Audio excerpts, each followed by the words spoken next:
বিধায়কের বাড়ি থেকে উদ্ধার হয়েছে ১৩৮টি মদের বোতল। উদ্ধার হয়েছে অস্ত্র ও মদের বিষয়ে স্থানীয় পুলিশ থানাকে জানিয়েছে ইডি আধিকারিকরা।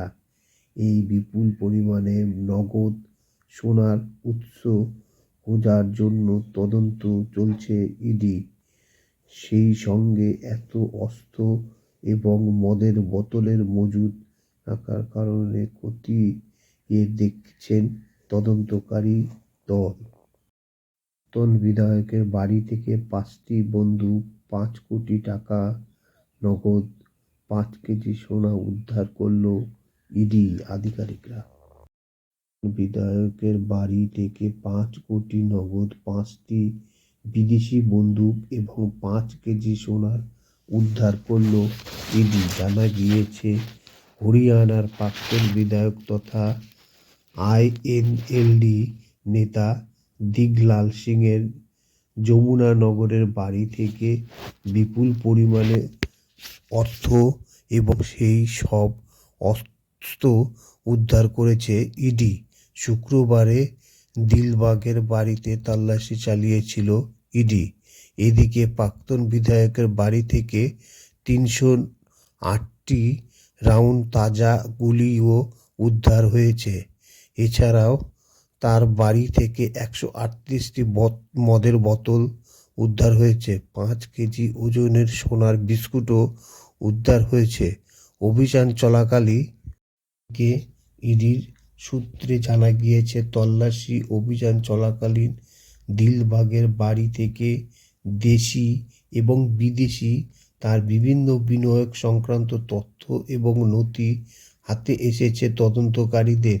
এদিকে যে প্রাক্তন বিধায়কের বাড়ি থেকে উদ্ধার হওয়া অস্ত্র ও মদের বিষয়ে স্থানীয় পুলিশের থানাকে জানিয়েছে ইডি আধিকারিকরা।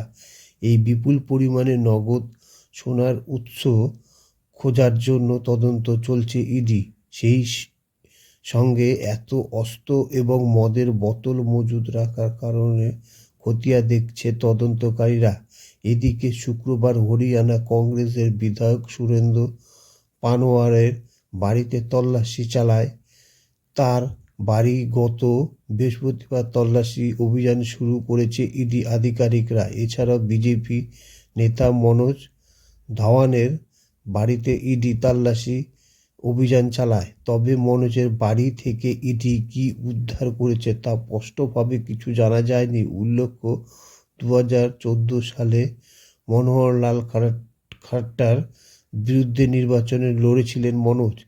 সেই সময় তিনি আইএনএলডির টিকিটে নির্বাচিত প্রতিদ্বন্দ্বিতা করেছিলেন।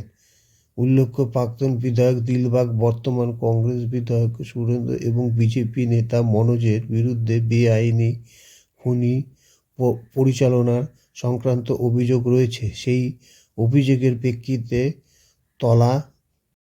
তদন্তের সূত্র ধরে তাদের বাড়িতে তল্লাশি অভিযান চালায় ইডি। এই রাজনীতিবিদদের সঙ্গে যুক্ত 20টির বেশি জায়গায় তল্লাশি চালায় ইডি। যমুনানগর ছাড়াও সেনাপতি, মোহালি, চণ্ডীগড়, কার্নাল, ফারিদাবাদ ও তল্লাশির অভিযান চালাচ্ছে ইডি। এর সঙ্গে হরিয়ানা পুলিশের কাছে বেআইনি খনি সংক্রান্ত একাধিক অভিযোগ দায়ের হয়েছিল। সেই সূত্র ধরেই ইডি তদন্ত করে এবং এই 3 রাজনৈতিক নেতার আয়ের থেকে বেশি সম্পত্তি খতিয়ান তুলে ধরতে তল্লাশি চালায়। এদিকে 2020 সালে হরিয়ানা সরকারের খনি এলাকা কর ব্যবস্থাকে সরল করতে ই-রাবণ স্কিম চালু করেছিল। সেই প্রকল্পে জালিয়াতি হয়েছে বলে অভিযোগ। সেই বিষয়ে তদন্ত করছে ইডি।